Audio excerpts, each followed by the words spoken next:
உத்தம இருதயம் வேண்டும், உத்தம நட்பு வேண்டும், வெளிப்படையான ஒரு வாழ்க்கை வேண்டும். இன்றைக்கு உள்ளொன்று வைத்துக் கொண்டு புறம் ஒன்று பேசுகிற கூட்டம் எங்கேயோ இல்ல, நம் அருகிலே இருக்கு, நம்மளோடு இருக்கிறது.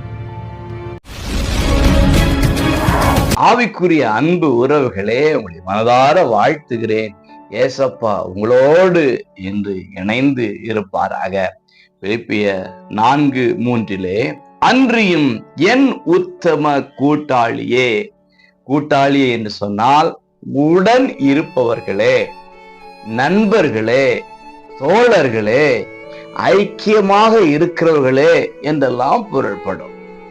நண்புக்குரியவர்களே, நம்மோடு இன்றைக்கு இருக்கிற கூட்டாளிகள், நம்மோடு பயணிக்கிறவர்கள் எப்படிப்பட்டவர்களாக இருக்கிறார்கள்?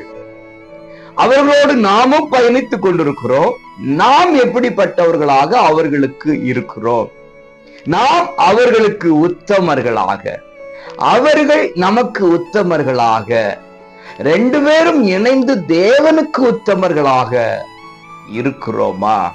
உத்தம இருதயம் வேண்டும், உத்தம நட்பு வேண்டும், வெளிப்படையான ஒரு வாழ்க்கை வேண்டும். இன்றைக்கு உள்ளொன்று வைத்துக் கொண்டு புறம் ஒன்று பேசுகிற கூட்டம் எங்கேயோ இல்ல, நம் அருகிலே இருக்கிறது, நம்மளோடு இருக்கிறது. ஆக உத்தமர்களை நம்முடைய கூட்டாளிகளாக வைத்துக் கொண்டு வாழுகிற ஒரு வாழ்க்கை வாழ வேண்டும். அப்பொழுதுதான் கர்த்தர் நமக்குள் இருப்பார், உத்தம நண்பர்களை நம்மோடு இணைப்பார். ஆக உத்தம இருதயத்தோடு வாழ்கிற வாழ்க்கை வாழ்வோம். உத்தமராம் தேவனிடத்திலிருந்து ஆசீர்வாதத்தை பெற்றுக் கொள்வோம். God bless you.